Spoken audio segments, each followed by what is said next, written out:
Halo semuanya, selamat datang di pertemuan kedua mata kuliah metode penelitian.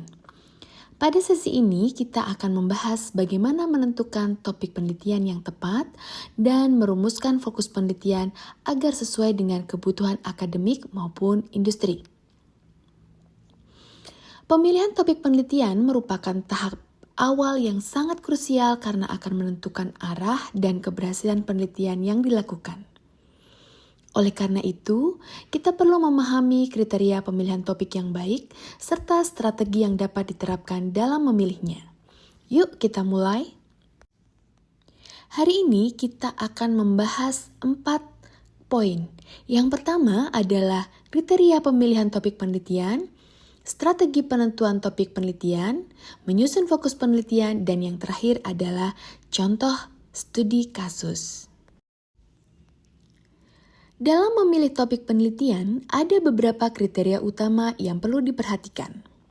Pertama, relevansi dengan bidang ITIS. Pastikan topik yang dipilih berkaitan erat dengan bidang teknologi informasi atau sistem informasi. Misalnya, jika Anda tertarik dengan keamanan cyber, Anda bisa memilih meneliti tentang teknik enkripsi terbaru atau sistem deteksi serangan cyber. Topik yang relevan akan lebih mudah dikembangkan karena memiliki banyak referensi atau kebutuhan di industri. Kriteria yang kedua adalah kebaruan atau inovasi. Sebuah penelitian yang baik harus memiliki unsur kebaruan, baik dalam metode, teknologi, atau implementasi. Contohnya, alih-alih meneliti metode mesin learning yang sudah Anda bisa mengeksplorasi kombinasi algoritma baru atau penerapannya di sektor yang belum banyak dikaji. Kebaruan dapat ditemukan dengan membaca jurnal terkini dan mengikuti tren teknologi terbaru. Kriteria yang ketiga adalah kelayakan untuk diteliti. Pastikan penelitian dapat dilakukan dalam batas waktu, sumber daya, dan kemampuan yang tersedia. Faktor yang perlu dipertimbangkan termasuk ketersediaan data, akses ke alat atau perangkat lunak, serta keahlian yang dimiliki. Misalnya, jika penelitian memerlukan akses ke superkomputer namun Anda tidak memilikinya, maka perlu mencari alternatif lain yang lebih memungkinkan. Kriteria terakhir adalah kontribusi terhadap ilmu pengetahuan dan atau masyarakat. Pilihlah topik yang memberikan manfaat akademis maupun praktis.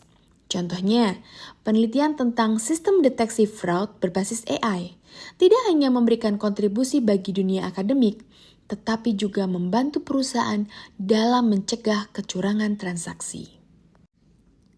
Selanjutnya, bagaimana cara menentukan topik penelitian yang tepat? Berikut adalah beberapa strategi yang bisa digunakan. Yang pertama, analisis tren teknologi. Pelajari perkembangan terbaru seperti Internet of Things, Artificial Intelligence, Blockchain, dan Cloud Computing. Cari tahu bagaimana teknologi ini berkembang dan tantangan yang muncul dari penggunaannya. Contohnya, AI banyak digunakan di bidang kesehatan, namun masih ada tantangan dalam transparansi keputusan yang dibuat oleh AI. Ini menjadi peluang penelitian. Strategi yang kedua adalah identifikasi masalah nyata di industri IT atau IS. Perhatikan permasalahan yang dihadapi oleh perusahaan atau masyarakat terkait teknologi informasi. Contohnya, banyak perusahaan mengalami kesulitan dalam mengelola data besar atau big data. Penelitian bisa berfokus pada optimalisasi pengolahan data untuk meningkatkan efisiensi bisnis. Sumber informasi dapat diperoleh dari wawancara dengan praktisi, industri, laporan riset pasar, atau berita teknologi. Strategi yang ketiga adalah studi literatur untuk menemukan gap penelitian. Tinjau jurnal ilmiah dan konferensi akademik untuk melihat penelitian yang telah dilakukan dan menemukan celah penelitian atau research gap. Jika ada permasalahan yang belum terselesaikan atau metode yang bisa disempurnakan, itu bisa menjadi topik penelitian yang potensial.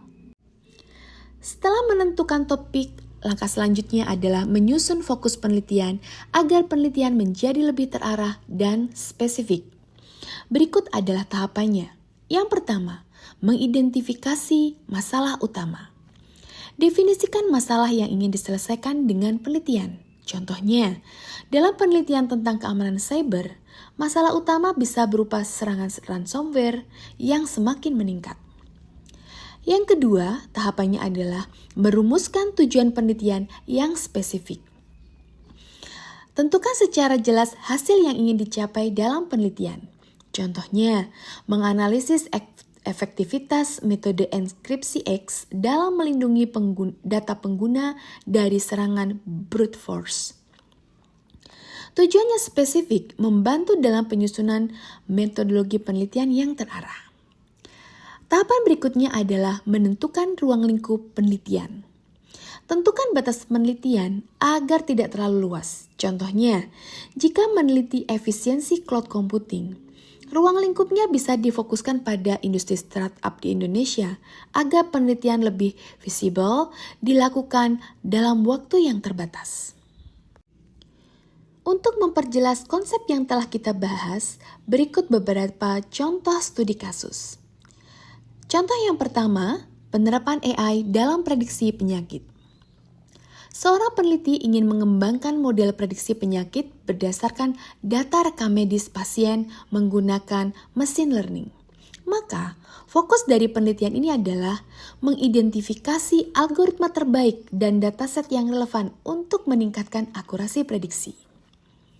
Contoh yang kedua, blockchain untuk keamanan data. Sebuah penelitian dilakukan untuk mengevaluasi penerapan teknologi blockchain dalam meningkatkan keamanan data transaksi keuangan.